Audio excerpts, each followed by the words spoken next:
বাঙালি এবং বাংলা সাহিত্যের সাথে যিনি ওতপ্রোতভাবে জড়িত ছিলেন, তার পঞ্চম প্রজন্ম হওয়া একটা গৌরবের বিষয়।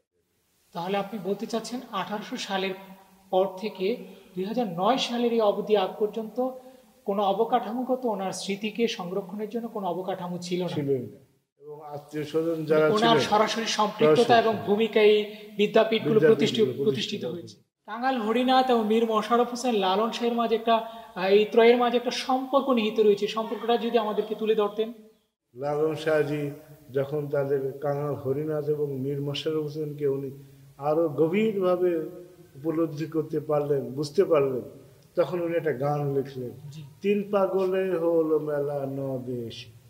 এই তিন পাগল কে কে? একটা পাগল হচ্ছে লালন শাহ নিজে, আরেকজন হচ্ছেন আমাদের মীর মোশাররফ হোসেন, আর একজন কাঙাল হরিনাথ মজুমদার। যে বিষয়টা বলতে চাচ্ছেন মীর মোশাররফ হোসেন এবং লালন শাহ এবং কাঙাল হরিনাথ একটা ভিন্ন ধর্মের প্রেক্ষিত থেকে তিনজনের মাঝে একটা খুব সুসম্পর্ক ছিল। কাঙাল হরিনাথকে নিয়ে যেভাবে ইতিপূর্বে কাজ হয়েছে, মোশাররফ হোসেনের বেলায় কিন্তু সেই কাজগুলো করা হয়নি।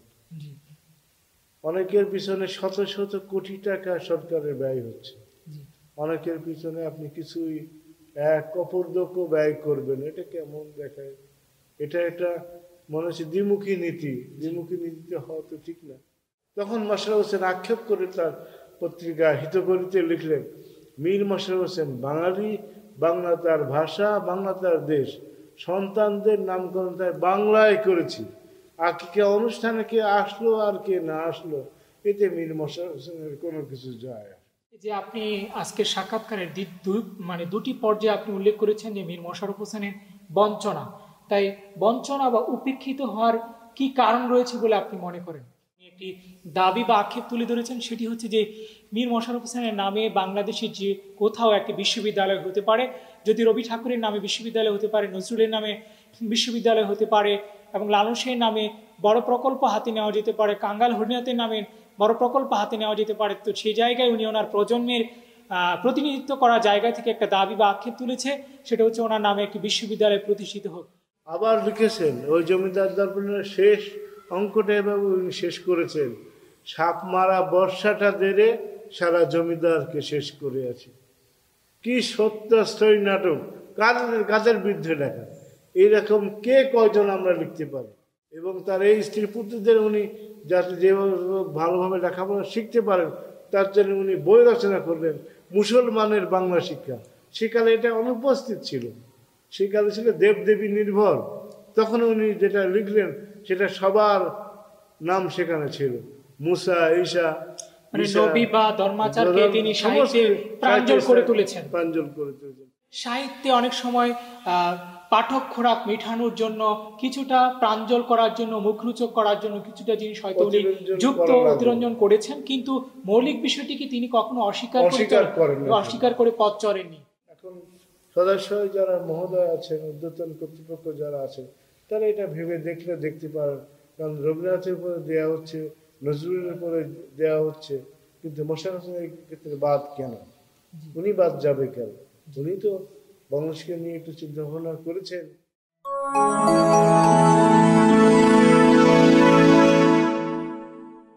আসসালামু আলাইকুম ওয়া রাহমাতুল্লাহি ওয়া বারাকাতুহু। সুপ্রিয় দর্শক শ্রোতা, আমরা এসেছি কবি মীর মোশাররফ হোসেনের স্মৃতি বিজড়িত ওনার যে স্মৃতি জাদুঘর রয়েছে, সেখানে আমরা কথা বলতে আমাদের সামনে উপস্থিত হয়েছেন এই জাদুঘরের যিনি তত্ত্বাবধায়ক এবং কবি মীর মোশাররফ হোসেনের যিনি পঞ্চম প্রজন্মের প্রতিনিধিত্ব করছেন, ওনার সাথে আমরা পরিচিত হয়ে নিব এবং মীর মোশাররফের স্মৃতি বিজড়িত বিভিন্ন ইতিহাস বা ঐতিহ্য বা সমৃদ্ধির জায়গাগুলোকে আমরা আপনাদের সামনে তুলে ধরব।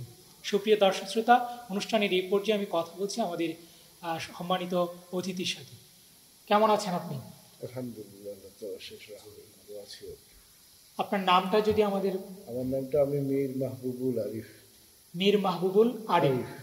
আপনি কততম প্রজন্ম? আমি ওনার পঞ্চমতম প্রজন্ম। পঞ্চমতম প্রজন্ম। ওনার যে স্মৃতিকে ধারণ করছেন, এতে কি আপনি গর্বিত? এতে অবশ্যই আমার একটা গর্ববোধ। বাঙালি এবং বাংলা সাহিত্যের সাথে যিনি ওতপ্রোতভাবে জড়িত ছিলেন, তার পঞ্চম প্রজন্ম হওয়া একটা গৌরবের বিষয়। সেই হিসাবে আমি নিজেকে গৌরবান্বিত। এই যে মীর মোশাররফ হোসেন স্মৃতি জাদুঘর রয়েছে, এই জাদুঘরের মাধ্যমে কি কিছুটা হলেও মীর মোশাররফকে তুলে ধরা সম্ভব হয় বলে আপনি মনে করেন? আগে তো আসলে কোনো কিছু ছিল না। তো 2009-এর দিকে আমাদের কুষ্টিয়া জেলা পরিষদের সাবেক প্রধান নির্বাহী কর্মকর্তা ডক্টর মোহাম্মদ মহিউদ্দিন স্যার, যিনি মীরের উপরে যিনি ফার্স্ট পিএইচডি করেছেন, ডক্টর আব্দুল আওয়াল স্যার, তার উত্তরসূরি যোগ্য একজন উত্তরসূরি ছাত্র ছিলেন উনি। উনি এসে যোগাযোগ করার পরে এটা নির্মিত হয় 2008 থেকে। তো 9-এ পড়েই ছিল তখন উনি আমাকে বলেন যে এটা জাদুঘর রূপান্তরিত করা যায় কিনা। তার সাথে আলোচনার সাপেক্ষেই আমরা এটা জাদুঘর হিসেবে রূপান্তর করি আর কি। তাহলে আপনি বলতে চাচ্ছেন 1800 সালের পর থেকে 2009 সালের এই অবধি আগ পর্যন্ত কোনো অবকাঠামোগত ওনার স্মৃতিকে সংরক্ষণের জন্য কোনো অবকাঠামো ছিল না। তাহলে আপনি এই যে 2008-9 সালে অর্থাৎ দীর্ঘ সময়ে কবি মীর মোশাররফ হোসেন একটা অবহেলিত ছিলেন এবং নিগৃহীত ছিলেন। এই অবহেলা নিগ্রহণের জায়গাটা আপনারা ওনাদের প্রতিনিধি হিসেবে কিভাবে দেখছেন? তো আমরা আসলে চেষ্টা করেছিলাম যে এটা পর্যায়ক্রমিকভাবে হয়তো আর আমাদের ঊর্ধ্বতন কর্তৃপক্ষ যারা আছেন তাদের হয়তো একটা মনোযোগ দৃষ্টি গোচর হবে, কিন্তু তারা অদ্যাবধি কোনো কিছু আর আগাচ্ছেন না বলে আমরা মনে করি আর কি। এর উপরে যেটা করা হয়েছে, দেশ বিদেশের প্রচুর ব্যক্তিত্ব এখানে আসেন, তাদের মীর পিপাসু যারা তারা আসেন, এসে দেখেন, বোঝেন, নীরবে নিভৃতে তারা অনেকটাই ভিতরে ভিতরে গুমড়ে গুমড়ে তারা চলে যান। গুমড়ে গুমড়ে বা ডুকরে ডুকরে ওনারা কাঁদেন যে এত বড় বরেণ্য সাহিত্যিক, ওনাকে অনেকটাই অবহেলিত বা উপেক্ষিত করে রাখা হয়েছে। তো মোশাররফ হোসেন আজকে আমরা বাঙালি এবং বাংলা সাহিত্য নিয়ে অনেক চিন্তা চেতনা করি। মীর মোশাররফ হোসেন এমনই একজন ব্যক্তিত্ব যিনি 1847 সালের 13 নভেম্বর এখানে প্রতিশে ওনার জন্ম হয়। এটা কিন্তু ওনার জন্মভিটা। আগেকার দিনে কিন্তু মানুষ নানা বাড়িতে প্রথম পুত্র সন্তান তারা কিন্তু থাকতেন। সেই হিসেবে ওনার এখানে জন্ম, বেড়ে ওঠা, জীবনের উল্লেখযোগ্য সময়টা কাটে। যখন এখানে ওনার কয়েক বছর বয়স হলো, এখানে তাক্তি অনুষ্ঠান হলো, 4 বছর 4 মাস 4 দিনে ওনার তাক্তি অনুষ্ঠান হলো। পাশেই একজন মুন্সিজি, পাহাড়পুরের মুন্সিজি ওনাকে তাক্তি করালেন, যেটা হাতে খড়ি বলা হয়। এরপরে ভর্তি হলেন। তাক্তি বলতে কি হাতে করে লেখনি শিক্ষা? লেখনি, হাতে কলমে লেখাপড়া শিক্ষা। পাশেই ছিল জয়নাবাদ কলোনির জগমোহন নন্দী বাবুর পাঠশালা, সেই পাঠশালায় উনি ভর্তি হলেন। এই ভর্তি হওয়ার পরে মোশাররফ হোসেনের বাবা ছিলেন জমিদার, নানাও জমিদার। তখন ওনার বাবা বললেন যে দেখেন, আপনি এখানে ছোট্ট স্কুল করে নিয়ে আছেন, তো আমাদের ওদিকে লাহিনীপাড়া সাঁওতা গ্রামের যারা বাসিন্দা তাদের খুব কষ্ট হয়। তখন যোগাযোগ ব্যবস্থা এত ভালো ছিল না, রেল লাইনে তখন প্রতিষ্ঠা হয়নি। এর ফলে ওনার বাবা অনুরোধ করলেন ওই বাবুর কাছে, জগমোহন নন্দী বাবুর, যে আমার বাড়িতে ঘর পড়ে আছে, আপনি যদি ওখানে স্কুল খুলেন আপনারও কিছুটা হয়, আর সেই সাথে অত্র এলাকার লাহিনীপাড়া, জয়নাবাদ, পারসাওতা এইসব এলাকার ছোট ছোট যারা শিক্ষার্থী তাদের শিক্ষার একটা সুযোগ হয়। আর এই সুযোগ করে দেওয়ার ফলে আমি আপনাকে আমার জমিদারি থেকে কিছুটা হলে কিছু ব্যয় নির্বাহ করতে পারি। সেই থেকে চলে আসলেন লাহিনীপাড়া, এখানে বিদ্যালয় প্রতিষ্ঠা হলো। মীর মোশাররফ হোসেনের কয় ভাই এবং আত্মীয় স্বজন যারা ছিলেন, সরাসরি সম্পৃক্ততা এবং ভূমিকায় বিদ্যাপীঠগুলো প্রতিষ্ঠিত হয়েছে। এরপর তার শিক্ষা চলতে লাগলো। এমনই শিক্ষালয়, তখন আল্লাহ রাসূলের কোনো নাম গন্ধ ছিল না সেই সমস্ত বই পুস্তকে। উনি যখন শিখলেন তখন দেবদেবীদের নাম। উনি লেখাপড়া কিছুটা শেখার পরে উনি চেষ্টা করতে লাগলেন কিভাবে এই সমস্ত মানুষকে শিক্ষিত করা যায়। উনি লেখাপড়া শিক্ষার অবস্থায় উনি এরকম দেশের জন্য, মানুষের জন্য উনি ব্যাপকভাবে আলোচনা করেছেন। মীর মাহবুব, আপনার কাছে এখানে একটা জিনিস আমি যুক্ত করি তথ্য, সেটি হচ্ছে আরাকানের রাজসভায় প্রথম যারা মুসলিম কবি ছিলেন এবং বাংলা সাহিত্যে মানুষকে নিয়ে প্রথম সাহিত্য বা কবিতা মুসলিম কবিরাই যাত্রা শুরু করেন এবং সাহিত্যকে মুসলমান বা মৌলিক বা মানবিকতা বিষয়গুলো প্রথম কিন্তু তারা ফুটিয়ে তোলার চেষ্টা করে থাকেন এবং সেই জায়গা থেকে কিন্তু মীর মোশাররফ হোসেন কি ভূমিকা রেখেছেন বলে আপনি মনে করেন? মীর মোশাররফ তো অনেক পরে তারা এটা করেছে, 100 বছর পরে। জি। কারণ আরাকান রাজসভার যারা সদস্য ছিলেন জি।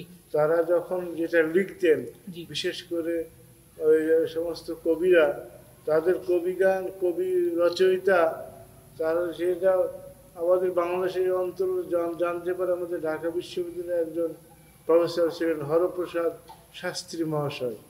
এই হরপ্রসাদ শাস্ত্রী মহাশয় 1907 সালের দিকে নেপালের রাজদরবারের পুঁথিসারা থেকে উনি চর্যাপদ আবিষ্কার করেন। তারা আগে কিন্তু অন্যত্র নির্ভর ছিল। তারা তখন আমাদের বাঙালিরা তখন লিখেছে, কিন্তু তার আগে লিখেছে। সেগুলো এই অঞ্চলে তারা প্রতিষ্ঠা করার চেষ্টা করেছে, কিন্তু তাদের আত্মনির্ভরশীল ছিল না বলেই সেগুলো আর প্রকাশিত হতে পারে নাই। সে জায়গায় মীর মোশাররফ হোসেন প্রথম উনি এটাকে প্রায়োগিক এবং কর্মধারায় নিয়ে আসেন বলে কি মনে করেন? অবশ্যই সেটা মীর মোশাররফ হোসেন করেছেন, কাঙাল হরিনাথ করেছেন, আমাদের উনি চেষ্টা করেছেন।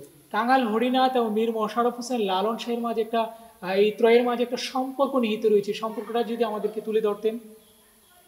মীর মোশাররফ হোসেন একদিন লালন শাহের আগ্রায় গেলেন ওনার জীবদ্দশাতে, যে এখন আরো অন্যান্য যারা ওনার সাগরের ছিল তারা বললেন যে মীর মোশাররফ হোসেন আসছেন, কাঙাল হরিনাথ আসছেন, দুজনই আসছেন। তো আমাদের চেষ্টা, তারা নাকি আপনার শিষ্যত্ব গ্রহণ করবে। বাউল সম্রাট লালন শাহ তখন বললেন, আমার শিষ্যত্ব গ্রহণ করতে হলে পারে গান কাকে বলেছেন? কাকে বলেছেন? এটা মীর মোশাররফ হোসেনকে বলেছেন। যখন উনি সামনে যান তখন বললেন যে আমার শিষ্যত্ব গ্রহণ করতে হলে পারে গান গাইতে হবে। তখন উনি বললেন যে আমি ছোট্টখাটো একজন কবি মানুষ, আমি তো গান গাইতে পারি না।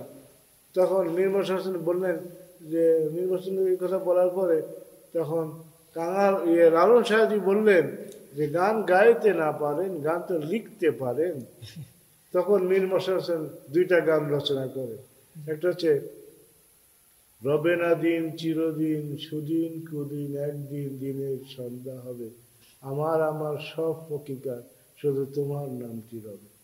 চলমন স্টেশনে টিকিট কিনে একবার তারে দেখে আসি, যার যেখানে হচ্ছে খুশি, যাচ্ছে খুশি তাড়াতাড়ি। লালন শাহজি এটা শুনে লাভ দিয়ে উঠে বললেন, আমি এখনই আপনার শিষ্যত্ব গ্রহণ করে নিলাম। লালন শাহ চাচ্ছিলেন যেন মীর মোশাররফ হোসেনের শিষ্যত্ব গ্রহণ করেন। এবং আরেকটি জিনিস আমরা আপনার কথা থেকে স্পষ্ট হয়েছি, সেটি হচ্ছে যে লালন শাহ সাইজির এবং মীর মোশাররফ হোসেনের মাঝে একটা সাযুজ্য বা ভালো সম্পর্ক ছিল। বিষয়টি কেমন? এটা আরো বোঝা যায় কিছুদিন পরেই লালন শাহজি যখন তাদের কাঙাল হরিনাথ এবং মীর মোশাররফ হোসেনকে উনি আরো গভীরভাবে উপলব্ধি করতে পারলেন, বুঝতে পারলেন, তখন উনি একটা গান লিখলেন, 3 পাগলে হলো মেলা নদেশ। এই 3 পাগল কে কে? একটা পাগল হচ্ছে লালন শাহ নিজে, আরেকজন হচ্ছেন আমাদের মীর মোশাররফ হোসেন, আর একজন কাঙাল হরিনাথ মজুমদার। এই ত্রয়ের খুব ভালো সম্পর্ক ছিল। তাহলে কাঙাল হরিনাথ আমরা এতক্ষণ তো শুনলাম সময় দিয়ে, যেটা হচ্ছে যে লালন শাহের সাথে সাইজির সাথে মীর মোশাররফ হোসেনের সম্পর্কটা। তো কাঙাল হরিনাথের সাথে মীর মোশাররফ হোসেনের সম্পর্কটা কেমন ছিল? সম্পর্ক অনেক গভীরে ছিল। কাঙাল হরিনাথ মজুমদার তার গ্রাম বার্তা প্রকাশিকা, এই অঞ্চলের মধ্যে প্রথম বাংলা সংবাদপত্র কাঙাল হরিনাথ মজুমদার কত শতাব্দী পরিচালনা, এটা 18 শতকের জিনিস। সেই সময় উনি যখন এটা চালিয়েছেন, তো তার একটা খবর ছিল যে ঠাকুর স্টেট, শিলাইদহ ঠাকুর স্টেট প্রজা পীড়ন করেছে। এই সংবাদ কাঙাল হরিনাথের গ্রাম বার্তা প্রকাশিকা ছাপা, যার ফলে আমাদের বিশ্বকবি রবীন্দ্রনাথ ঠাকুরের তার সাগরের দলবল নিয়ে কাঙালকে সাহায্য করার জন্য লোক লস্কর পাঠিয়েছিল। সাহায্য করার কারণটা কি? সাহায্য করার এটাই কারণ যে তাদের এই সংবাদটা পত্রিকায় প্রকাশিত হয়েছে, দেশের মানুষ জানতে পেরেছে কাঙালের পত্রিকার মাধ্যমে। জি এটা আলোড়ন সৃষ্টি হতে পারে। এই তাগিদে তখন কাঙালকে সাহায্য করার জন্য লোক লস্কর পাঠান ঠাকুর স্টেট। জি তখন খবর দেওয়া হয় দোস্ত কাঙাল হরিনাথ এবং কাঙাল নিজে খবর পাঠিয়েছেন লালন শাহ এবং মোশাররফ হোসেন। লালন শাহ নিজের লাঠি হাতে তার সাগরের দলবল নিয়ে কাঙালের দরবারে যে হাজির হয়েছিলেন। আগে লালনের পিঠে কিছু পড়তে হবে, তারপরে কাঙালের গা ছুতে হবে, তার আগে ছোঁয়া যাবে না। তখন মোশাররফ হোসেন ছিলেন কলকাতায়, উনি ছুটে এসে ওনার পাশে এসে দাঁড়িয়েছেন। আপনি যে বিষয়টা বলতে চাচ্ছেন মীর মোশাররফ হোসেন এবং লালন শাহ এবং কাঙাল হরিনাথ একটা ভিন্ন ধর্মের প্রেক্ষিত থেকে তিনজনের মাঝে একটা খুব সুসম্পর্ক ছিল। তখন সেখানে জাত পাত ধর্ম কোনো কিছুর মাঝে দেয়াল সৃষ্টি করতে পারেনি। আজকে যেটা দেয়াল সৃষ্টি করা হচ্ছে আন্তর্জাতিক পর্যায়ে ধর্ম নিয়ে, জাত পাত নিয়ে, বর্ণ নিয়ে, তখন সেটা খুব অনুপস্থিত ছিল। এই অনুপস্থিতির কারণেই এগুলো ভালোভাবে তখন রূপায়িত হয়েছিল। একটা জায়গায় ছোট্ট একটু আলোচনা করলেই সেটা সারা দেশে ছড়িয়ে পড়তো। আর এখন মানুষ গুম হয়ে যাচ্ছে, চলে যাচ্ছে, মানুষ জানতে পারতেছে না, বুঝতে পারতেছে না। মীর মাহবুব, জনাব মীর মাহবুব, আপনার কাছে এই পর্যায়ে যে বিষয়টি জানতে যাব সেটি হচ্ছে আপনার যে ঐতিহ্য, যেটি কবি মীর মোশাররফ হোসেন এবং লালন শাহ, কাঙাল হরিনাথ, এই ত্রয় মিলে ভেদাভেদকে, সাম্প্রদায়িক সম্প্রীতিকে বলবৎ রেখে কার্যক্রম চালিয়েছিল। তা আপনি পঞ্চম প্রজন্ম হিসেবে আমাদের দেশের এবং আন্তর্জাতিক পরিমণ্ডলে যারা বিভিন্ন বর্ণবাদ নিয়ে কাজ করে থাকে এবং সবাইকে সংকুচিত বা সীমাবদ্ধ বা দ্বিধাবিভক্ত করার প্রয়াস চালায়, তাদের উদ্দেশ্যে আপনি মীর মোশাররফ হোসেনের পঞ্চম প্রজন্ম উপলক্ষে কোনো আহ্বান বা উদাত্ততা রাখবেন? তো এখানে ছোট্ট একটু কথা, যে এই পর্যায়ে যেটা আমরা লালন শাহ, কাঙাল হরিনাথকে নিয়ে যেভাবে ইতিপূর্বে কাজ হয়েছে, মোশাররফ হোসেনের বেলায় কিন্তু সেই কাজগুলো করা হয়নি। অনেকের পিছনে শত শত কোটি টাকা সরকারের ব্যয় হচ্ছে, অনেকের পিছনে আপনি কিছুই এক অপরদক্ষ ব্যয় করবেন, এটা কেমন দেখায়? এটা মনে হচ্ছে দ্বিমুখী নীতি। দ্বিমুখী নীতিতে হওয়া তো ঠিক না। মীর মোশাররফ হোসেনের কত বড় অবদান, ছোট্ট একটি উদাহরণ দিয়ে আমি আপনাকে বলতে পারি। ওনার যখন সন্তানরা জন্মগ্রহণ করবে, দুই স্ত্রীর 14 সন্তানের জনক মীর মোশাররফ হোসেন। তাদের কি নাম রাখলেন? শরৎ, শিশির, সত্যবান, সুদর্ণ, ধর্মরাজ, যুবরাজ, উমরদারাজ, কুকি, সুনীতি, রাহেলা, সালেমা। এগুলো নামকরণ করার পরে আকিকা অনুষ্ঠান উনি একদিনে করলেন। সবার প্রত্যেক ইয়েতে সন্তান জন্ম নেওয়ার পরে পরপর করতে সবাই অভ্যস্ত, কিন্তু উনি একত্রে করেছেন, কারণ এর আগে ওনার আর্থিক সচ্ছলতা সেরকম ছিল না। এই বাংলা নামকরণের ফলে আকিকা অনুষ্ঠান করলেন, সব আত্মীয় স্বজনকে উনি দাওয়াত দিলেন। তখন আত্মীয় বর্গ বললেন মীর মোশাররফ হোসেন হিন্দু হইয়াছে, তার ওখানে কেউ যাওয়া যাবে না। উনি হিন্দু হয়ে গেছে, ওনার ওখানে আকিকা অনুষ্ঠানে যাওয়া যাবে না, কেউ আসলো না। তখন মোশাররফ হোসেন আক্ষেপ করে তার পত্রিকা হিতকরিতে লিখলেন, মীর মোশাররফ হোসেন বাঙালি, বাংলা তার ভাষা, বাংলা তার দেশ, সন্তানদের নামকরণ তাই বাংলায় করেছি। আকিকা অনুষ্ঠানে কে আসলো আর কে না আসলো, এতে মীর মোশাররফ হোসেনের কোনো কিছু যায় আসে না। ভাষাকে, মৌলিক বোধকে উনি প্রাধান্য দিয়েছেন। নিজের দেশ, নিজের ভাষা, নিজের ব্যক্তিত্বকে উনি কখনো বিসর্জন দেননি। যেভাবে আমরা সন্তানদের নামকরণ করতেছি, হটু, নটু, ছোটু, রাজু, এই সব শব্দগুলো আমরা কোথায় পাচ্ছি? কোন উদ্ভট প্রকৃতির আসতেছে এখানে তাদের নাম? এই নামগুলো কি পরিত্যাগ করে আমাদের জন্য ঠিক না? আপনি কি বলতে চাচ্ছেন যে মীর মোশাররফ হচ্ছে আমাদের দেশ, আমাদের সংস্কৃতি, আমাদের ইতিহাস, আমাদের মূল্যবোধের সাথে ওতপ্রোতভাবে গ্রথিত? একেবারে গভীরে ওনাকে খুঁজতে হবে। আমরা সামনাসামনি খুঁজলে কোনো কিছু পাবো না। তার শিকড় এত নিচে গ্রথিত হয়েছে যে বাঙালি এবং বাংলা সাহিত্যের যারা আছেন তাদেরকে আমার মনে হয় যে আরো গভীরে যে খুঁজতে হবে। মীর মোশাররফের অবদানগুলো অনুসন্ধানী এবং শিকড় সন্ধানী মানুষ হতে হবে, না হলে তাকে খুঁজে পাওয়া ভার হবে। আজকে 21শে ফেব্রুয়ারি আন্তর্জাতিকভাবে আমরা এটা পালন করতেছি, কিন্তু মোশাররফ হোসেনের অবদানকে আমরা আটি অনেকটা ফাল্গুন হেলায়। আটি ফাল্গুন বা দেশীয় যে বিষয়টি এটা উপেক্ষিত। আমরা 21শে ফেব্রুয়ারি পালন করতে চাচ্ছি, কিন্তু 8ই ফাল্গুন সে কোন বারটা ছিল সেটা আমরা আর খেয়াল করতেছি না। জি, এদিক দিয়ে আমাদের এগিয়ে আসা দরকার। জি। আমাদের বাঙালি এবং মানুষের যারা চর্চা করেন, আপনি বলেছেন যে যারা ভাবেন, এগিয়ে আসা দরকার। এগিয়ে আসার দরকারটা কাদের এগিয়ে আসা দরকার? যারা কর্তৃপক্ষ, সরকার, সাহিত্য সভাসদে যারা রয়েছেন বা কর্তৃপক্ষ যারা রয়েছে তাদেরকে বুঝাতে চাচ্ছেন? কর্তৃপক্ষ এবং সবাই মিলে সাহিত্য প্রেমী যারা, বাংলা সাহিত্য প্রেমী যারা, তাদের সবাইকে একতাবদ্ধ হয়ে এগিয়ে আসতে হবে, নচেত উন্নয়ন সম্ভব না। একলা কারোর পক্ষে এই বোঝা বহন করবার পর শক্তি সামর্থ্য কারণ নেই। সমন্বিত উদ্যোগের মাধ্যমে একটা চেষ্টা করতে হবে। আপনি এক জায়গায় বললাম যে 200 কোটি টাকা ব্যয় করছেন, এক জায়গায় 15 কোটি টাকা ব্যয় করতেছেন, আর এক জায়গায় 10 কোটি টাকার উপরে ব্যয় করতেছেন, আর মীর মশাররফ হোসেন কিন্তু আপনি এক কপর্দক্য ব্যয় করবেন না। এটা কেমন? এটা দেখেন, এই যে আপনি আজকের সাক্ষাৎকারের দুটি পর্যায়ে আপনি উল্লেখ করেছেন যে মীর মশাররফ হোসেনের বঞ্চনা, তাই বঞ্চনা বা উপেক্ষিত হওয়ার কি কারণ রয়েছে বলে আপনি মনে করেন? এখন তো আমরা অনেক কিছু মনে করি যে এটা যে দ্বিজাতি তত্ত্ব সে আবার সেটা ফুটে আসলো কিনা, বর্ণ গোত্র ফিরে আসলো কিনা, সেটা আমাদের সবচেয়ে বড় প্রশ্ন। না, আপনি বলতে চাচ্ছেন যে উনি মুসলিম সাহিত্যিক হওয়ার কারণে উপেক্ষিত?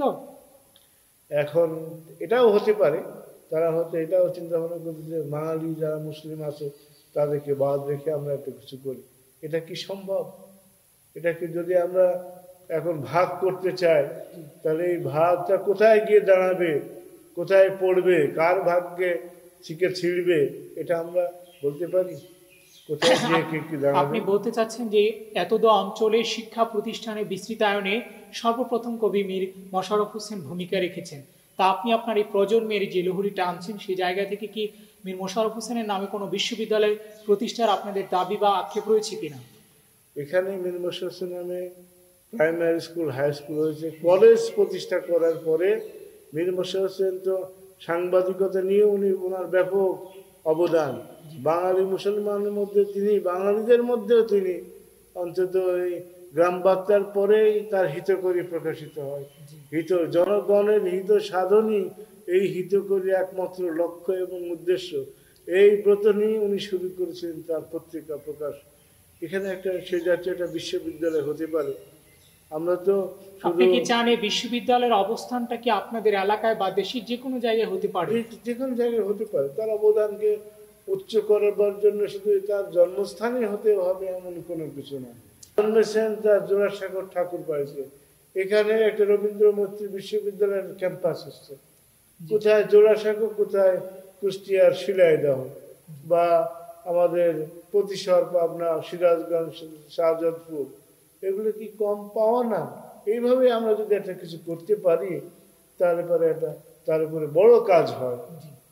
সুপ্রিয় দর্শক শ্রোতা, মীর মশাররফ হোসেনের পঞ্চম প্রজন্মের মীর মাহবুব সাহেবের সাথে আমরা কথা বলছিলাম। উনি একটি দাবি বা আক্ষেপ তুলে ধরেছেন, সেটি হচ্ছে যে মীর মশাররফ হোসেনের নামে বাংলাদেশের যে কোথাও একটি বিশ্ববিদ্যালয় হতে পারে। যদি রবি ঠাকুরের নামে বিশ্ববিদ্যালয় হতে পারে, নজরুলের নামে বিশ্ববিদ্যালয় হতে পারে, এবং লালন শাহের নামে বড় প্রকল্প হাতে নেওয়া যেতে পারে, কাঙ্গাল হরিনাথের নামে বড় প্রকল্প হাতে নেওয়া যেতে পারে। তো সেই জায়গায় উনি ওনার প্রজন্মের প্রতিনিধিত্ব করার জায়গা থেকে একটা দাবি বা আক্ষেপ তুলেছে, সেটা হচ্ছে ওনার নামে একটি বিশ্ববিদ্যালয় প্রতিষ্ঠিত হোক। আমরা আশা করি আবাহন টিভির মাধ্যমে এই দাবিটা সবার কাছে, বিশেষ করে কর্তৃপক্ষ, সরকার এবং সাহিত্যমোদী এবং ওনার ভক্ত অনুরক্ত সারা পৃথিবীতে যারা রয়েছেন তাদের কাছে আমরা ওনার প্রজন্ম থেকে এই দাবিটি আপনাদের কাছে পৌঁছে দিলাম। সুপ্রিয় দর্শক, আবারও কথা বলছি আমরা মীর মাহবুব সাহেবের সাথে। আমাদের যে মীর মশাররফ হোসেন সাহেবের সৃষ্টিকর্ম, এটার সবচেয়ে আনন্দঘন বা সবচেয়ে উল্লেখ করার মতো কোন বিষয়টি রয়েছে বলে আপনি মনে করেন? মীর মশাররফ হোসেন এমন কোনো শাখা নাই যে তার পদচারণা হয় না। জি।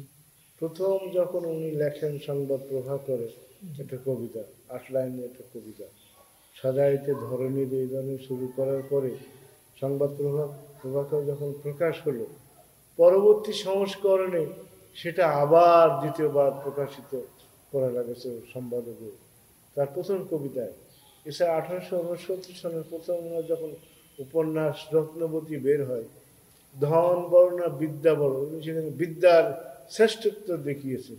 যিনি বিদ্বান ব্যক্তি তিনি বিশ্বে হচ্ছে শ্রেষ্ঠ মানুষ। এরপর 1869 সনে ওটা প্রকাশিত হওয়ার পর 72 সনে আবার উনি জমিদার দর্পণ নাটকখানি লিখলেন। এই জমিদার কারা ছিল? ওনার বাবা ছিলেন জমিদার, দাদা জমিদার, নানা জমিদার, আত্মীয় পরিজন সবই ছিল জমিদার। তাদের বিরুদ্ধে আবার লেখা ওনার জমিদার দর্পণ নাটক। এই জমিদার দর্পণ নাটক উনি লিখে শুধু ক্ষান্ত হন নাই, নিজে অভিনয় করেছেন, নিজে মঞ্চস্থ করেছেন, আবার সেটাকে অভিনয় করে মঞ্চ তুলে ধরেছেন। আবার এই নাটকের যে প্রধান ভিকটিম আবু মোল্লাকে উনি মঞ্চে হাজির করেছিলেন। বলেছিলেন, দর্শক শ্রোতা পাঠক, এতক্ষণ যে নাটকখানি আপনারা উপভোগ করলেন, এই নাটকের অন্যতম ভিকটিম আবু মোল্লা। এই সে আবু মোল্লার কাছ থেকে ঘটনার সত্যতা সম্পর্কে আপনি জানতে পারবেন। কি সত্যাস্থায়ী নাটক উনি সেকালে প্রতিষ্ঠা করতে পেরেছিলেন। তাহলে শুধু এই আমাদের কুষ্টিয়ানা, চতুর্দিকে আমাদের যশোরে, ঝিনাইদহে, রাজবাড়িতে, ফরিদপুরে, পাবনাতে, সিরাজগঞ্জে, মেহেরপুর, চুয়াডাঙ্গায় কুশলভ দিয়ে নাটক মঞ্চস্থ করার ফলে বঙ্কিমচন্দ্র চট্টোপাধ্যায় তখন তার বঙ্গদর্শন পত্রিকায় লিখলেন, পাবনাতে প্রজা বিদ্রোহ শুরু হইয়াছে। এই প্রজা বিদ্রোহ অবদমিত করতে হলে মীর মশাররফ হোসেনের উচিত এই নাটকখানির প্রচার এবং প্রকাশ কিয়ৎকাল বন্ধ রাখা, না হলে অগ্নিকাণ্ডে ঘৃতা হতে দেয়া হবে। মীর মশাররফ হোসেন শুনেছিলেন না। উনি জোরপূর্বক পরিচালনা করবার ফলে ইংরেজরা তাকে জোর করে এসে জেলে ঢুকালেন। তখন ওনার ছোট ভাই ছিলেন ব্যারিস্টার মীর মোহতেশাম হোসেন। উনি কলকাতা কোর্টে তখন প্র্যাকটিস করতেন। ওনাকে তার খবর দেওয়া হলো, আপনার ভাইয়ের এই অবস্থা, গাল দিয়ে পোড়া হইয়াছে। তখন উনি ছুটে এসে ওনার ভাইকে উনি মুক্ত করেন। নাহলে মীর মশাররফ হোসেন বলেছেন যে ওই গারদ থেকে যদি আমাকে বের করে না হইতো, তাহলে আমাকে গারদে মরিয়া পচিয়া গলিয়া পুড়িয়া থাকিত। মানে ওখানকার পরিস্থিতি এমন ছিল, এত খারাপ ছিল। তাহলে আপনি বলতে চাচ্ছেন যে এই যে জমিদার, ওনার বাবা এবং দাদা, নানা দুই পক্ষ থেকে, বাবার পক্ষ থেকে ও মায়ের পক্ষ থেকে দুই পক্ষ শ্রেণীটা তারা ছিল জমিদার। সেটা সত্ত্বেও নিজের শেকড়ের জমিদার প্রথা থাকা সত্ত্বেও তিনি প্রথম লিখনী এবং নাট্যকলার মাধ্যমে জমিদার প্রথার বিরুদ্ধে দাঁড়িয়েছিলেন। আবার লিখেছেন ওই জমিদার দর্পণের শেষ অঙ্কটা এভাবে উনি শেষ করেছেন, সাপ মারা বর্ষাটা দেরে সারা জমিদারকে শেষ করে আছে। কি সত্যাস্থায়ী নাটক! কাদের বিরুদ্ধে লেখা? এইরকম কে কয়জন আমরা লিখতে পারি? আমার যিনি অফিসার, আমার বিপক্ষে আমি কথা বলতে পারবো না। আমার যিনি রক্ষা করতে, তার বাইরে আমি একটা কথা বলতে পারি না। কিন্তু উনি ছিলেন ভিন্ন। উনি যেখানে তরবারি চালানোটাকে ঠিকই চালিয়েছেন। তার যে লেখনী, তার যে ক্ষুধা তৃষ্ণা ছিল, তার যে লেখনী, এতে উনি সম্পূর্ণ। বিষাদ সিন্ধু উনি রচনা করেছেন কারবালার কাহিনীকে নিয়ে। প্রথমে উনি দেখলেন, উনি যখন কলকাতা কৃষ্ণনগর কলেজ স্কুলে ভর্তি হলেন, থাকতেন পিতার বন্ধু নাজির হোসেনের বাসায়। এই নাজির হোসেনের দু কন্যা, লতিফুন্নেসা, আজিজুন্নেসা। ওই বাড়ির চাকর ছিল, নাম ছিল জাদু। তার সংস্পর্শে এসে মোশাররফ হোসেন ওই বাড়ির যে প্রথমা কন্যা লতিফুন্নেসা, উনার রূপ গুণের বর্ণনা শুয়ে মোশাররফ হোসেন প্রেমে পড়ে যান। বিয়ে হবে। লতিফুন্নেসা মীর মোশাররফ হোসেনকে স্বামী হিসাবে সম্বোধন করে চিঠি লিখেছেন। মীর মোশাররফ হোসেন লতিফুন্নেসাকে স্ত্রী হিসাবে সম্বোধন করে চিঠি লিখেছেন। বিয়ে হবে, ওখানে হতে পারলো না, চলে আসলেন রংপুরে। রংপুরে মোশাররফ হোসেন নানা ছিলেন এখানকার ডিসি অফিসের প্রধান সহকারী, আবার একজন জমিদার, যার ফলে উনি ওখানে খুব শক্তিশালী মানুষ ছিলেন।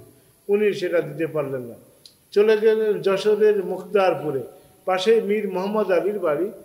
উনি আসলেন, দুই কন্যার একই দিনে উনার পিতার বন্ধু নাজির হোসেন বিয়ে ঠিক করলেন।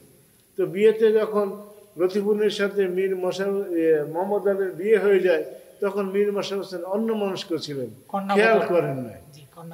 খেয়াল যখন উনি করলেন না, তোর বিয়ে হয়ে গেল। যখন শুনলেন যে আজিজুন্নেসার সাথে মীর মোশাররফ হোসেনের বিয়ে হচ্ছে, তখন উনি মূর্ছা যান।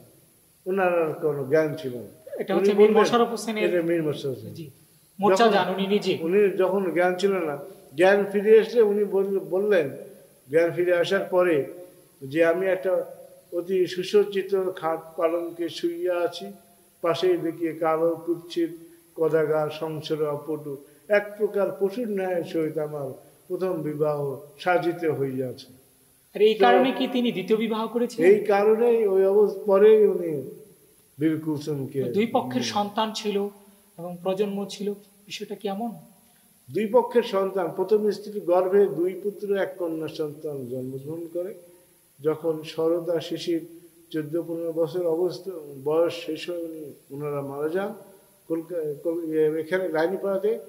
আর ওনার যে কন্যা ছিল তিনি স্বল্পায়ু ছিলেন, খুব অল্প বয়সে উনি ইন্তেকাল করেন। আর দ্বিতীয় স্ত্রীর গর্ভে সব ওনার 5 ছেলে 6 মেয়ে ওনার গর্ভে জন্মগ্রহণ করে, বীর কুলসুমের গর্ভে। আর এই বীর কুলসুমকে উনি লেখাপড়া শিখেছেন মীর মশাররফ হোসেন নিজে, এবং তার এই স্ত্রী পুত্রদের উনি যাতে যেভাবে ভালোভাবে লেখাপড়া শিখতে পারেন তার জন্য উনি বই রচনা করলেন মুসলমানের বাংলা শিক্ষা।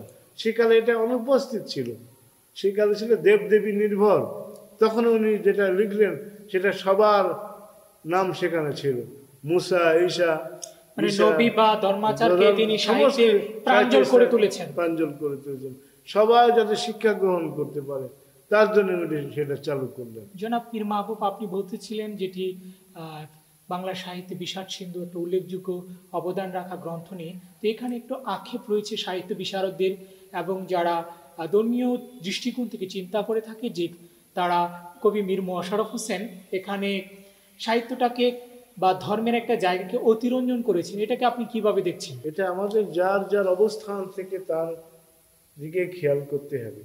ধর্ম কিন্তু আলাদা একটা আমাদের বিষয়, ধর্ম এর মধ্যে উনি জড়ান নাই। কারণ কি, যার যেখানে যার ধর্ম তার যার ধর্ম, যার যার পালন করবে তিনি, একজনের ধর্ম আর একজন পালন করবে না। যখন এটা উনি করলেন সেই সময় এটা থেকে বোঝা যায় যে ওটা ধর্ম নির্ভর, এটা ওনার উপন্যাস। আপনি বলতে চাচ্ছেন যে সাহিত্যে অনেক সময় পাঠক খোরাক মেটানোর জন্য, কিছুটা প্রাঞ্জল করার জন্য, মুখরোচক করার জন্য কিছুটা জিনিস হয়তো উনি যুক্ত অতিরঞ্জন করেছেন, কিন্তু মৌলিক বিষয়টিকে তিনি কখনো অস্বীকার করে পথ চড়েননি। নিজে নামাজ পড়েছেন 5 ওয়াক্ত, নিজের জায়গায় উনি মসজিদ নির্মাণ করেছেন এবং সবাইকে উনি সেখানে ওয়াকফ করে দিয়েছেন যে এটা মসজিদ হিসাবে পরিগণিত। এবং এখানে আমরা কি আরেকটা জিনিস যুক্ত করতে পারি, যারা এই ধরনের মন্তব্য করে থাকে তারা প্রকৃত পক্ষে কিন্তু সাহিত্যের দুরাচার সম্বন্ধে তারা অকেফাল, তারা একেবারেই ওয়াকিবহাল আমার মনে হয় হতে পারেন কিনা আমার জানা নেই। আমরা কুষ্টিয়াতে এসে যে বিষয়টা খেয়াল করলাম, লক্ষ্য করলাম যে অন্যান্য অবকাঠামোর তুলনায় বা ওনাদেরকে স্মৃতি বিজড়িত করে রাখার জন্য যে ধরনের কর্মধারা গ্রহণ করা হয়েছে সেখানে কিন্তু মীর মশাররফ হোসেন অনেকটাই সংকুচিত এবং ওনাকে নগণ্য মাত্রায় তুলে ধরা হয়েছে। তো এই যে অবস্থান, এটাতে আপনাদের পরিবারের অভিব্যক্তি কি?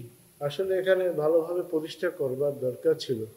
আমাদের এখানে সাবেক নির্বাহী কর্মকর্তা sir doctor Mohammad Mohiuddin sir যখন এটা জাদুঘর হিসেবে প্রতিনিধিত্ব করলেন, এটা তো অডিটোরিয়াম কাম পাঠাগার হিসেবে, জাদুঘর হিসেবে তৈরি না।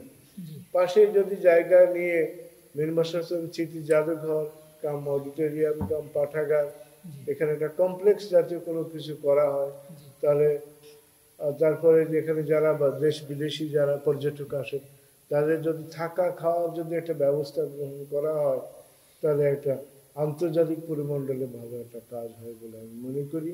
সেই সাথে আমাদের পর্যটন খাতকেও আমরা সমৃদ্ধ করতে পারি, কারণ প্রচুর দর্শক শ্রোতা আসেন দেশ বিদেশের, তাদের আমরা বসার থাকার জায়গা কোনো কিছু দিতে পারি না এখানে। এই আক্ষেপ আমাদের অনেক। মীর মাহবুব, এখানে আমি একটি কথা যুক্ত করতে চাচ্ছি, সেটি হচ্ছে এই যে আপনারা বা আমরা কথায় বারবার দায়ভার দিচ্ছি কর্তৃপক্ষ বা সরকার সাহিত্যমোদীদের, কিন্তু আপনার পরিবার থেকে কি আপনারা কোনো বড় ধরনের পদক্ষেপ নিয়েছেন কিনা ওনাকে আরো ফুটিয়ে তোলার জন্য? আমরা তো অনেকবার চেষ্টা করেছি। সেই দেশ বিভাগের পর থেকে আমার দাদা এবং দাদি মীর মশাররফ হোসেনের এই যে জাদুঘরে যেগুলো সংরক্ষিত আছে তার 99% আমার সংগ্রহ ছিল, পর্যায়ক্রমিক ভাবে বংশগত কারণে। আমার দাদা ছিলেন মীর মশাররফ হোসেনের নাতি, তিনি নিজে গ্রহণ করেছিলেন। তিনি ইন্তেকাল করার পরে তার ছেলে আমার বাবা উনি কিছুটা নিয়েছেন। এরপর আমার বাবার ইন্তেকালের পরে আমি সেটা গ্রহণ করি এবং সবার কাছে আমার আত্মীয় পরিজন যেখানে যা ছিল তাদের কাছ থেকে সমুদয় নিয়ে এসে চেষ্টা করেছি জনগণের মধ্যে যারা মীর পিপাসু আছেন তাদেরকে কিছুটা হলেও একটা তৃষ্ণা মেটাবার। আপনি আপনার পূর্ববর্তী কথায় বলেছেন যে মীর মোশাররফ হোসেন জমিদার প্রথার বিরুদ্ধে নাটক এবং লেখনির কারণে উনি অনেকটাই বিদ্রোহী ভাবাপন্ন নিয়ে এসেছেন এবং অর্থনৈতিক দৈন্যতায় উনি ভুগিয়েছেন। তাহলে অর্থনৈতিক দৈন্যতা কি আপনারা প্রজন্ম থেকে গ্রহণ করছেন এবং অর্থনৈতিক সীমাবদ্ধতার কারণে আপনারা বিষয়টি সঠিকভাবে ওনাকে উপস্থাপন করতে পারেননি? বিষয়টি কেমন?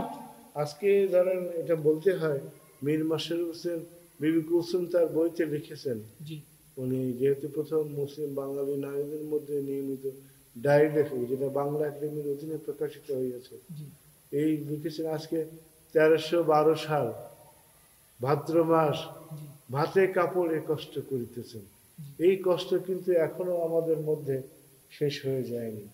এই বোঝা আমরা এখনো বহন করতেছি, এই যুদ্ধ আমরা এখনো পরিচালনা করতেছি, না জানি কবে শেষ হয়। এক্ষেত্রে কি আপনারা কোনো বাতার বা কোনো কিছুর দাবি করবেন কি? এখন সদস্য যারা মহোদয় আছেন, ঊর্ধ্বতন কর্তৃপক্ষ যারা আছেন, তারা এটা ভেবে দেখলে দেখতে পারেন। কারণ রবীন্দ্রনাথের উপরে দেওয়া হচ্ছে, নজরুলের উপরে দেওয়া হচ্ছে, কিন্তু মোশাররফ হোসেনের এই ক্ষেত্রে বাদ কেন? উনি বাদ যাবে কেন? উনি তো বাংলাদেশকে নিয়ে একটু চিন্তা ভাবনা করেছেন, তার জন্য তো একটু হলেও মানুষের মনে সাড়া জাগিয়েছেন, বিদ্রোহের কিছুটা তুলে ধরেছেন, শিক্ষার আলো ছড়িয়েছেন, সেখান থেকে হলেও তো উনি একটা দাবিদার। সে পর্যায়ে আমরা তো দাবি করতে পারি। আপনি কি মীর মোশাররফ হোসেনের যারা ভক্ত রয়েছেন, অনুরক্ত রয়েছেন, তাদের উদ্দেশ্যে কি বলবেন? মীর মোশাররফ হোসেন ছিলেন শিক্ষিত মানুষ, শিক্ষার প্রতি ওনার অনেক বড় অবদান। নিজে এখান থেকে অনেক দৈন্যতার পরেও এখানে উনি শিক্ষার জন্য যে প্রথম স্কুলটা এখানেই নির্মাণ করেছিলেন শিক্ষার জন্য। তো আমরা প্রথমেই আমাদেরকে শিক্ষিত হতে হবে, সদাচারী, মানুষের সাথে সদ্ভাব থাকতে হবে, মানুষকে কখনো ছোট করা যাবে না। যিনি যত ছোট কাজই করেন কিন্তু কাজের সাথে যুক্ত আছেন, কাজকে উনি কখনো ঘৃণা করেন নাই। নিজের বাগান নিজে পরিচর্যা করেছেন, পানি দিয়েছেন নিজে। উনার যিনি ক্ষৌর কার্য করতেন নাপিত, সেই নাপিতের এক নাতি ছেলে এখানে আসছিল অনেক আগে, এসে আমাকে বললেন, এসে দেখে কেঁদে ফেললেন, বললেন যে আমার দাদা একদিন আসলেন, তার সকালবেলা মাঘ মাসে শীতের মধ্যে ক্ষৌর কার্য করতেন। এই ক্ষৌর কার্য করার জন্য উনি আসছেন, এসে দেখেন যে উনি হয়তো খেতে বসবেন, তখন উনি বললেন, মীর মোশাররফ হোসেন সেই নাপিতকে বললেন, বাবু আজকে কিছু খাইয়াছেন? তখন উনি কেঁদে অস্থির, বলে আজকে 3 দিন কোনো কিছু খায় না। তখন উনি বললেন, আপনি হাত দিয়ে আসেন, একসাথে খাওয়া দাওয়া করুন। এই জন্যই তার বড় প্লেট, যেটা আমরা অনেক কিছু জানি, নানা স্তর এবং কলিন্য প্রথা সেখানে কাজ করে, সেখানে কাজ করে সবাইকে নিয়ে সবার সাথে একতাবদ্ধ হয়ে থেকেছেন এবং ঘুরেছেন, মানুষের জন্য কাজ করেছেন। তাহলে ধন্যবাদ জানাচ্ছি আপনাকে দীর্ঘক্ষণ আমাদের সাথে সময় দেওয়ার জন্য। আমাদের আবাহন টিভির পক্ষ থেকে আপনাকে আন্তরিক কৃতজ্ঞতা জানাচ্ছি এবং বিশেষভাবে আপনাকে কৃতজ্ঞতা জানাচ্ছি। আপনি দুবার করে প্যারালাইজড হয়েছেন এবং আমি নিজ চোখে যেটি দেখেছি, আপনি সাইকেল চালিয়ে এখানে এসেছেন এবং আপনি সিঁড়ি থেকে এই জাদুঘরে প্রবেশ করতে অনেকটাই কষ্ট হয়েছে, বিশেষ করে তালা খুলতে অনেক কষ্ট হয়েছে এবং সেই জায়গায় আপনি আমাদেরকে সময় দিয়েছেন। এই সময়টাকে যেন প্রাঞ্জল করে আমরা মীর মোশাররফ হোসেনের দাবি দেওয়া, পরিবারের প্রজন্মে যে দাবি দেওয়া, সেটি যেন সবার কাছে তুলে ধরতে পারি, সেই প্রত্যাশা এবং সেই ভালোবাসা রেখে আবাহন টিভির পক্ষ থেকে আবারও সবে আপনাকে আন্তরিকভাবে কৃতজ্ঞতা জানাচ্ছি। আমরাও মোশাররফ হোসেন আত্মীয় স্বজনের পক্ষ থেকে আপনি যে এত কষ্ট স্বীকার করে এই শীতের বেলায় আপনি যেখানে আসছেন, এই জন্য আপনারা সপরিবার সদল বলে যারা আসছেন প্রত্যেককে আন্তরিকভাবে মোবারকবাদ এবং ধন্যবাদ জানাচ্ছি। জি, ভালো থাকবেন, সুস্থ থাকবেন, আপনাকে আন্তরিক ধন্যবাদ। আপনাকেও আমরা জানাই যে আপনিও সুস্থ থাকবেন। সুপ্রিয় দর্শক শ্রোতা, আমরা দীর্ঘ সময় নিয়ে বিস্তর কথা বলেছিলাম মীর মোশাররফ হোসেনের পঞ্চম প্রজন্ম মীর মাহবুবের সাথে, এবং উনি সাহিত্যে বিষয়ে সম্যক এবং বিশদ জ্ঞান রাখেন। আমাদের আলাপচারিতা এবং কথাবার্তায় বিষয়টি এমনই ফুটে উঠেছে। উনি অনেকগুলো দাবি করেছেন, সেই দাবি মীর মোশাররফ হোসেনের পরিবারের পক্ষ থেকে আবাহন টিভির মাধ্যমে সরকার এবং ওনার ভক্ত অনুরক্ত যারা রয়েছেন তাদের মাধ্যমে তাদের কাছে আমরা তুলে ধরতে চাই। সেটি হচ্ছে উনি চেয়েছেন ওনার নামে একটি বিশ্ববিদ্যালয় হোক এবং এখানে যে অবকাঠামো রয়েছে সেই অবকাঠামোর মান যেন সর্বোচ্চ স্তরে পৌঁছায় এবং দেশীয় বিদেশীয় যে ধরনের গবেষক এবং পর্যটকরা আসেন তাদের জন্য ন্যূনতম যেন থাকা খাওয়ার একটা ব্যবস্থা হয়, এই ধরনের পথ চলা সহজ হয়। আর তৃতীয় বিষয়টি তিনি যেটি তিনি আক্ষেপ করেছেন বা ফুটিয়ে তুলেছেন যে কবি সাহিত্যিক বা সাহিত্যে যাতে যারা ওতপ্রোতভাবে জড়িত থেকে থাকেন তাদের অর্থনৈতিক দৈন্যতা থেকে থাকেন। রবি পরিবার কিংবা নজরুল পরিবার অন্যান্য সাহিত্যিক পরিবারে যদি বাধা থেকে থাকতে পারে তাহলে মীর মোশাররফ হোসেনের বেলায় কেন অবহেলা থেকে থাকবে, এই বিষয়টি তিনি দাবি করেছেন এবং বুঝাতে চেয়েছেন। আরেকটা বিষয় হচ্ছে যারা এই ত্রয়ের সম্মিলন ছিল লালন সাইজি এবং কাঙ্গাল হরিনাথ, তারা যদি উপেক্ষিত না থেকে থাকে তাহলে কেন মীর মোশাররফ হোসেন উপেক্ষিত থেকে থাকবেন, যিনি এতদ অঞ্চলের জন্য শিক্ষা বিস্তারে শিক্ষা প্রতিষ্ঠান গড়ে তুলেছেন এবং জমিদার প্রথার বিরুদ্ধে প্রথম তিনি লিখনী এবং নাট্যমঞ্চে আন্দোলন করেছেন। তাহলে যে মানুষটার জীবন এবং সংগ্রামে আতিথেয়তায় কেটেছে, মুগ্ধতায় কেটেছে, সাহিত্যে বিস্তর অবদান রেখেছেন দেশীয় এবং সেও সংস্কৃতিকে ফুটিয়ে তুলতে, তাহলে তিনি দুই পক্ষ থেকে উপেক্ষিত থেকে ওনার যে কর্মধারা সেটাকে সংকুচিত না করে সবার মাঝে ওনার কর্মধারা ফুটিয়ে তোলার যে আহ্বান আমরা মীর মোশাররফ পরিবারের পঞ্চম প্রজন্মের পক্ষ থেকে জেনেছি, সেটা যেন সরকার কিংবা অন্য কোনো বেসরকারি উদ্যোক্তার মাধ্যমে বাস্তবায়িত হয়, সেই প্রত্যাশা আমরা আবাহন টিভি রাখবো। সেই প্রত্যাশা এবং আশা ব্যক্ত করে সবাইকে আবারও শুভেচ্ছা রেখে আমরা বিদায় নিচ্ছি। আল্লাহ হাফিজ। নিরন্তর শুভেচ্ছা।